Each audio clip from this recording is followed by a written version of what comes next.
안녕하세요, 뒷북입니다. 지난 시간에 유아기와 초등기의 책 읽기 고민에 이어서 오늘은 중고등학생이 되어서 책 읽기를 어떻게 하면 좋을까에 대해서 이야기를 한번 해보겠습니다. 유아기와 초등기에는 책을 어떻게 하면 읽힐까, 어떻게 하면 책을 좋아하는 아이로 키울까에 초점을 뒀다면, 중고등학교 시기에는 책을 좋아하게끔 만드는 것보다도 전략적인 독서를 하는 것에 포커스를 둬야 합니다.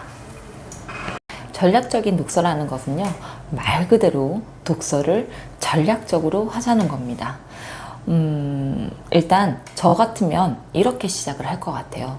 만약에 지금 이제 막 중등생이 되었어요. 중학생이 되었어요. 그러면 1년에 그러니까 한 달 기준으로 2권씩만 독서를 한다라고 생각을 해서요. 그렇게 되면 1년에 24권이 되죠. 그러면 중3이 될 때까지 많게는 72권까지 읽을 수 있게 됩니다. 적으면 뭐 70권이나 60권 정도로 기준을 잡고요.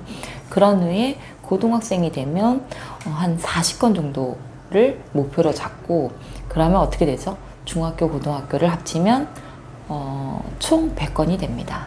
전략적인 독서를 하기 위해서 중요한 거는 독서 리스트를 만드는 겁니다. 그래서 중고등학생 때 반드시 읽어야 되는 필독서 위주로 해서요. 문학 파트 50권, 그 다음 비문학 파트 50권으로 해서 목록을 먼저 작성하는 것을 추천드립니다. 목록 작성이 끝났다면 그 다음 작업은 한 달에 2권은 반드시 읽도록 해야 합니다. 중학교 때는 아까 말씀드렸다시피 한 달에 2권, 1년에 24권을 목표로 했었죠. 근데 고등학교 때는 어떻게 했나요? 40권 정도를 목표로 했기 때문에 1년에 대략 그래봤자 뭐 15권 정도 많아봤자, 네, 고3 때는 수능에 집중을 한다고 해도 40권 정도는 고등학교 2학년 때까지는 충분히 읽을 수 있다라고 판단이 됩니다. 적은 수의 책을 읽더라도 다독을 한 것 같은 효과를 낼 수 있는 방법이 전략 독서입니다. 그러기 위해서는요, 독서를 그냥 눈으로만 해서는 안 됩니다. 독서를 하는 데 있어서 눈과 손이 함께 움직여야 합니다.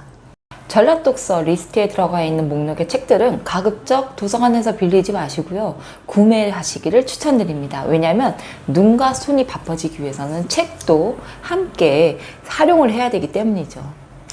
구체적인 방법을 모두 다 말씀드릴 수는 없지만 딱 중요한 거 한 가지만 말씀드릴게요. 전략 독서를 할 때는 반드시 독후 활동이 이루어져야 합니다. 문학이든 비문학이든 그 작품에 대한 줄거리와 혹은 그 작품의 요약이 필요하고요. 그 다음 거기에 따른 본인의 생각을 반드시 적습니다. 특히 비문학 같은 경우는 그 속에서 저자가 이야기하고 싶은 것 혹은 새롭게 알게 된 사실 위주로 적어보는 것도 도움이 됩니다.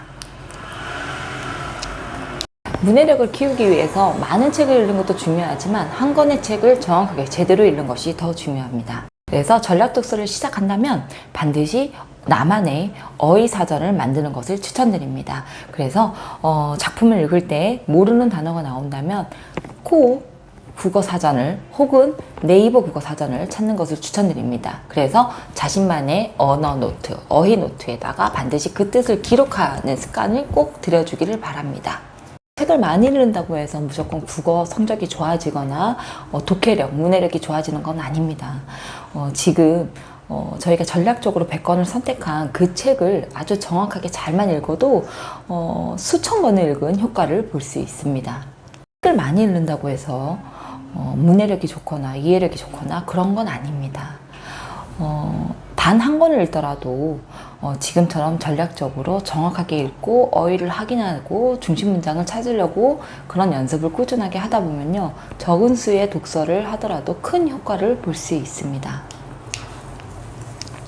학업 때문에 매우 바쁘잖아요. 다른 과목 공부하느라 바쁜데 독서할 시간이 없어요. 그러면 어떻게 해요? 오늘 영상에서 계속 강조드리듯이 전략적으로 독서를 해야 하는 겁니다. 눈으로만 보고 많은 독서가 아니고 눈과 손이 함께 움직이는 독서를 꼭 해야 합니다. 그래서 오늘 다시 한번 강조드리지만 책을 읽고 그 속에서 나온 뭔가 중요한 중심 문장 혹은 줄거리 내용과 그리고 거기에서 깨달은 자신의 생각 그리고 그 속에서 모르는 단어를 어휘 노트로 정리하는 그런 습관을 반드시 길러야 합니다. 그러면 100건이면 충분합니다. 한 가지 더 팁을 드릴게요. 종이신문 구독을 반드시 해 주십시오. 그렇게 해서요, 아침 시간을 활용해 주세요. 아이들 학교 가기 전에 딱 10분 정도면 됩니다. 사설을 조금 번거롭겠지만 혹은 아이들이 스스로 사설이나 논평 같은 거를 오늘 꼭 읽어야 될 것을 오려서요, 그거를 한 5분 정도 정독을 하고 나서 이 글에서 이야기하고 싶은 혹은 중심 문장에 형광펜으로 밑줄을 걷는 그런 작업을 꾸준하게 중학교 때부터 고등학교 때까지 하면 정말 그것도 하나의 전략적인 읽기가 될 수 있습니다. 오늘은 중고등학생 아이들의 읽기에 대해서 대략적으로 좀 설명을 드렸는데요.